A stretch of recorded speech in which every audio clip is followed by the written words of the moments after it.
are in a state right now where you feel like nothing is going to get better ever again. I know that you are in a state right now where you lost a job, where you lost a partner, where you just are not getting what you want and you don't know why. You feel like life is against you instead of for you. I was in the same position as you for the past months, where even though I had everything, I mentally was just failing. I was honestly mentally probably at the worst I've been in years, and every single time I would go to bed, it would just get worse every time I woke up. So I had to find a way where I'm like, Liz, what is going on? And how can we fix this? Last week, it got so severe to a point where I just booked my flight back home, and I haven't visited my mom or my family house in like a year or so, because I just didn't like the house where I grew up, and it's just a lot of traumatic memories. But I was so like through it that I booked it, and I went to visit my family, because I knew if I was alone for a little longer, I'm not gonna be okay. So then when I arrived home, my mom looked at me and she said, Liz, what's wrong with you? What happened? Like, you have no life in your face anymore. And I could see it, because I was literally, I couldn't eat anymore. I was constantly nauseous. I was losing so much weight, and I was as pale as a wall. In this video, I will tell you how you can stop feeling lost, and how you have to remember that everything will be okay, because that is just facts. Hi guys, my name is Liz and welcome back to my channel. Before we get into it, I want to show you guys my merch that is now available. I will link the website down below. This is the queen headband to remind you that you are a queen, and this has a magic wand. It's a pajama set. This says I am mesmerizing, and I have matching pants as well. I also have a lovely manifestation journal that I created, that literally, guys, whatever you write in there will happen. So be careful what you write, because I did that and my life turned upside down. Anyway, so one of the first things you need to learn is detachment and letting go. Why am I saying this? Okay, so when for the past months, I had been trying to control everyone and everything around me, okay? I tried to control my life. I tried to control the people around me, their life, because I didn't want anyone to fail or feel hurt or whatever, okay? First of all, you can never control anyone. You can never control whether someone stays with you. You can never control if someone leaves, because that is just not in your control. People have free will. People can do whatever they want, okay? Second of all, when you have attachment to something so hard, what is that showing everyone around you and the universe and God is that you don't have that thing.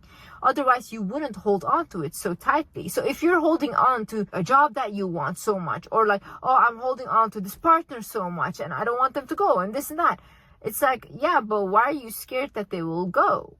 Because you don't believe you really have it. Because if you know that you have something, or if you know you can get something, you're not desperate for it. You're not trying to attach yourself to it, because you know it's there and it will always be there.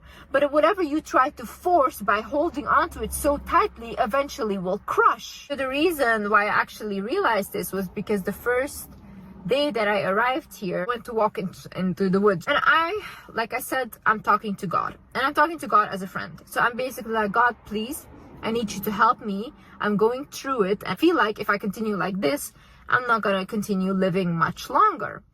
And so when I said that whilst walking, all of a sudden I hear a thought in my head that says, wanting nothing gives you everything. Then I start to repeat it out loud. I'm like, wanting nothing gives you everything? Then I was like, oh, wanting nothing gives you everything. What I was basically shown what my sign was, that I needed to let go. And these situations in my life where I felt like I had lost everything was teaching me to let go. Because have you guys not noticed, when we have, like, let's say a boyfriend or a partner or an ex, right? And they leave our life. The minute you stop wanting them, they want you and they start to chase you. Why is it? Because there is no more attachment and desperation to that thing. So now you actually call back all of your energy to yourself, because you know that you are good. When you know that you are good and you know that you have everything, because you really do. You're looking for love, you're looking for money, which is abundance. You're looking for all these things outside of you, but they're inside of you. You are the creator, right? But because you put so many importance on the people around you and the things outside of you, you give those things power. But they don't have that power, only you do. So the minute I started hearing that sentence, I was like, it just clicked for me, and I was like, I'm letting go of everything. I'm letting go of wanting a partner. I'm letting go of even being scared for my career. I'm letting go of like having fear of having no friends, because I have everything. I have a good career. People will love me. I love me. And it's like, my friends, I have like family members around me that also care about me. And it's like, instead of focusing on what you don't have, start focusing on what you do have. Because right now, if you look at your life, what do you have? What is working for you instead of against you? Because what we do is we focus so much on like the things that are not going well, but so many things has gone right. But because our human brain is wired to look at the negative first and to believe the negative first, that's where we always go. But you have to be stronger than that. You have to look at the positive things, because there's a lot. There's a lot, guys. Look at the signs. Day in, day out, we get signs, okay? We get signs. God gives us signs. Our guides give us signs. We just don't notice the signs. Signs can come in angel numbers. It can come in a person that says something to you and you remember it. Even a sentence that you hear and that you remember it. You can't shake it. Maybe a dream. Look at the signs, because we are always being guided on earth. We just need to open our eyes and start listening and actually seeing deeper, looking at things deeper than just superficial. Things are very deep. We are very, very deep. You literally have to become in a state where you're like, you know what? Whatever happens, I believe that wherever I'm being guided to is my best path. I believe that God will not fail me. I believe that, I've been guided throughout my whole life. My whole life, God has put me on a path where whether I want it or not, I've been guided towards my highest good.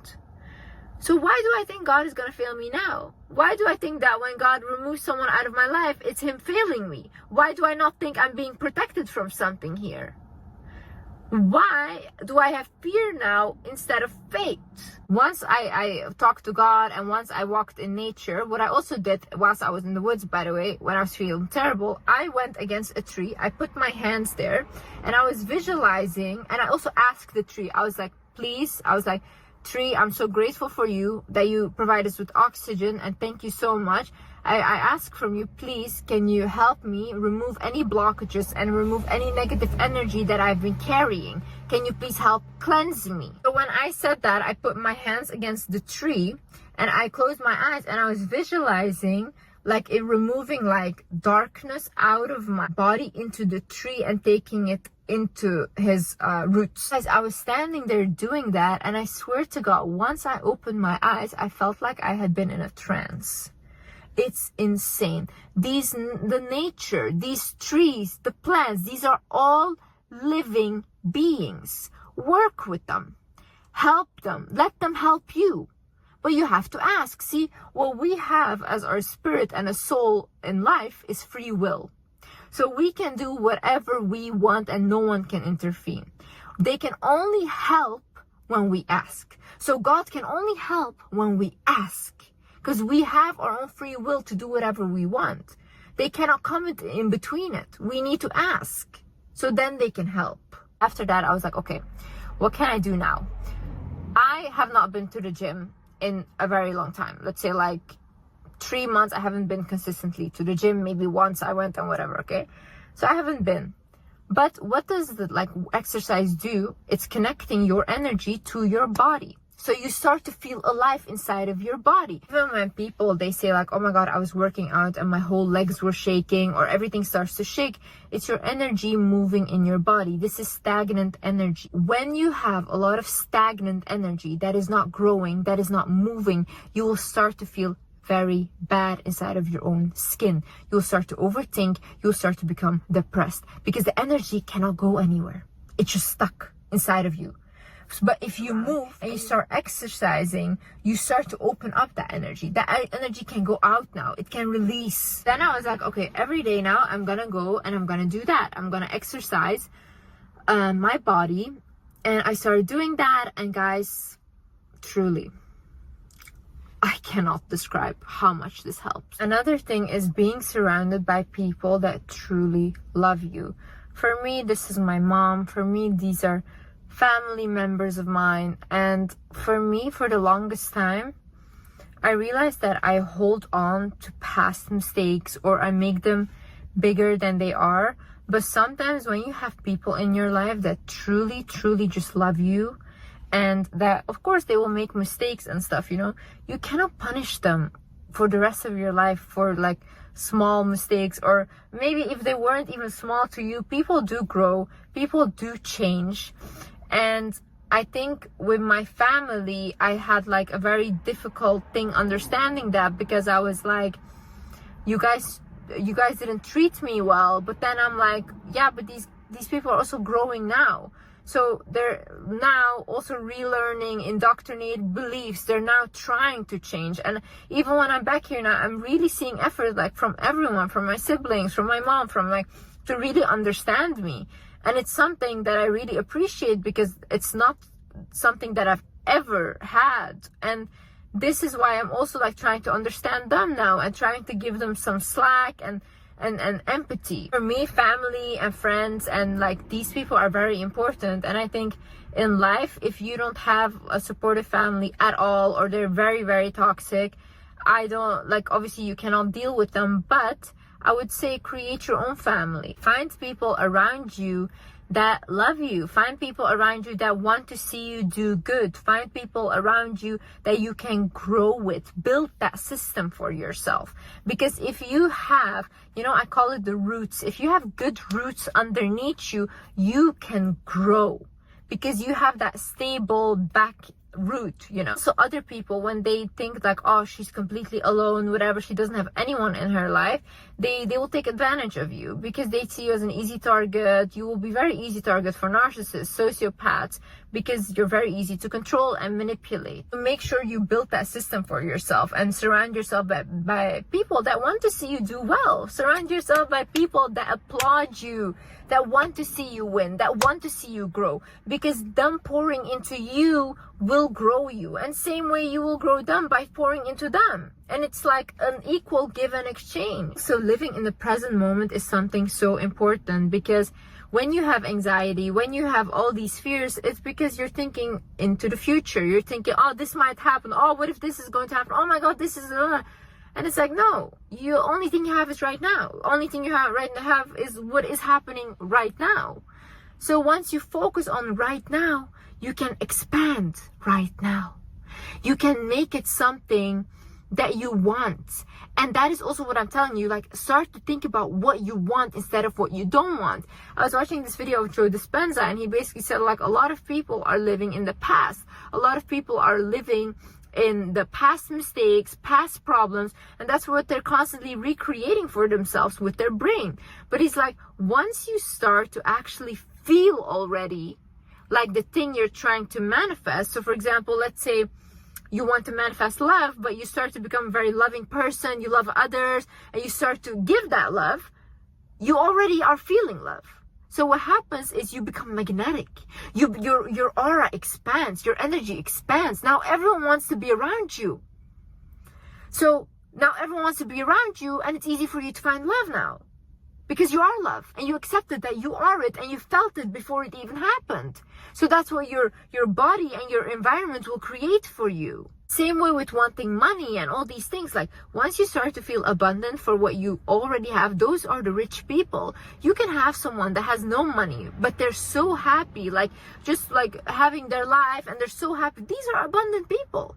I know rich people, they are not happy with their life. It's never good enough. They're poor. In my eyes, they're poor. You know how unhappy they are? It's never ever good enough for them. It's always like an up game. Until when? It's a game they will never win. Once you start pouring into like, oh my God, look at this car that I have. Whoa, beautiful car. I love you, car.